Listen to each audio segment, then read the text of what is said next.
فقہ میں نماز کی شرطوں کا بیان ہو رہا ہے۔ آج بھی فقہ کا درس ہے اور آج کے درس میں نماز کی تیسری شرط کا بیان ہوگا۔ اس سے پہلے 2 شرطوں کا بیان ہو چکا ہے۔ نمبر 1 نماز کے وقت کا داخل ہونا، اور نمبر 2 سطر چھپانا۔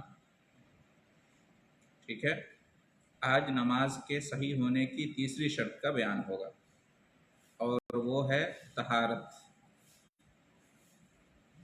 طہارت یعنی پاکی، صفائی، پاکیزگی۔ ٹھیک ہے،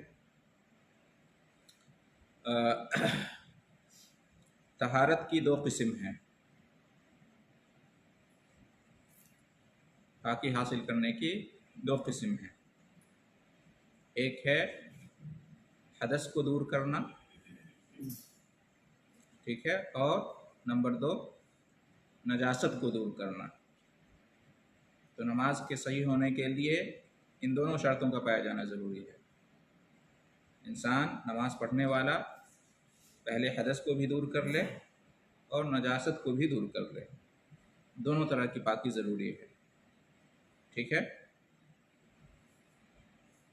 نجاست یعنی کوئی ناپاک چیز، ٹھیک ہے، جو نظر میں آتی ہے، جو محسوس کی جاتی ہے، اس کو نجاست کہتے ہیں۔ اور حدث، انسان جب بے وضو ہوتا ہے تو اس کو کہتے ہیں وہ حدث میں کی حالت میں ہے، یا بے غسل ہوتا ہے تو اس کو کہتے ہیں وہ حدث کی حالت میں۔ ٹھیک ہے، وہ کنڈیشن کہ جس میں وضو یا غسل کرنا ضروری ہو جاتا ہے، اس کو کیا کہتے ہیں؟ حدث کی حالت کہتے ہیں۔ تو اس کنڈیشن سے بھی نکلنا ضروری ہے نماز کے صحیح ہونے کے لیے۔ اور اگر کوئی ناپاک چیز نمازی کے بدن میں، یا جس جگہ وہ نماز پڑھ رہا ہے اس جگہ پر، یا نمازی کے کپڑے پر لگی ہوئی ہے تو اس کو پہلے دور کرنا ضروری ہے۔ ٹھیک ہے، تو یہ جو طہارت ہے یہ نماز کے صحیح ہونے کی ایک بنیادی شرط ہے۔ اس کے بغیر نماز صحیح نہیں ہوتی ہے۔ اگر کوئی شخص بغیر طہارت کے نماز پڑھے اس کی نماز صحیح نہیں ہوگی۔ ٹھیک ہے، جی ہاں، یہ جو طہارت ہے، حدث کو دور کرنا پہلے نمبر پہ، اس کی بھی 2 قسم ہیں۔ ٹھیک ہے، حدث اکبر کو بھی دور کرنا ہے اور حدث اصغر کو بھی دور کرنا ہے۔ ٹھیک ہے، یعنی بڑی طہارت بھی چاہیے اور چھوٹی طہارت بھی چاہیے۔ حدث اکبر کو دور کرتا ہے آدمی تو بڑی طہارت حاصل ہو جاتی ہے، اور حدث اصغر کو دور کرتا ہے تو چھوٹی طہارت حاصل ہو جاتی ہے۔ حدث اکبر یعنی جب غسل کرنے کی ضرورت ہو، جب غسل کرنا واجب ہو جائے تو اس کو کہتے ہیں حدث اکبر۔ ٹھیک ہے، غسل کر لیا تو وہ حدث ختم، دور ہو گیا۔ اور جب وضو کرنا واجب ہو جائے تو اس کو کہتے ہیں حدث اصغر، چھوٹا حدث، وہ ہے بڑا حدث۔ جب غسل کرنا ضروری ہو جائے تو اس کو کہتے ہیں بڑا حدث۔ ٹھیک ہے، غسل کیا وہ بڑا حدث دور ہو گیا۔ اور جب وضو کرنا واجب ہو جائے تو اس کو کہتے ہیں چھوٹا حدث۔ جب وضو کیا، وعلیکم السلام ورحمۃ اللہ، تو یہ حدث دور ہو گیا۔ تو حدث اکبر اور حدث اصغر دونوں سے طہارت حاصل کرنا ضروری ہے، اور یہ شرط ہے نماز کی صحت کے لیے، نماز کی درستگی کے لیے۔ اس کے بغیر نماز درست نہیں ہوگی، نماز صحیح نہیں ہوگی۔ ٹھیک ہے، اور جب نماز درست اور صحیح نہیں ہوگی تو نماز کے قبول ہونے کا بھی کوئی سوال ہی نہیں بنتا ہے۔ ٹھیک ہے، دلیل کیا ہے کہ حدث سے طہارت حاصل کرنا، ٹھیک ہے، یعنی جب وضو کرنے کی ضرورت ہو تو وضو کرنا، اور جب غسل کرنے کی ضرورت ہو تو غسل کرنا واجب ہے، اور نماز کے صحیح ہونے کی، وعلیکم السلام ورحمۃ اللہ، شرط ہے۔ اس کی کیا دلیل ہے؟ ٹھیک ہے، قرآن میں اللہ رب العالمین نے ارشاد فرمایا، یا ایھا الذین آمنوا اذا قمتم الی الصلاۃ فاغسلوا وجوہکم الی آخر الآیہ۔ ٹھیک ہے، کہ اے ایمان والو، جب تم نماز پڑھنے کا ارادہ کرو تو کیا کرو؟ وضو کرو۔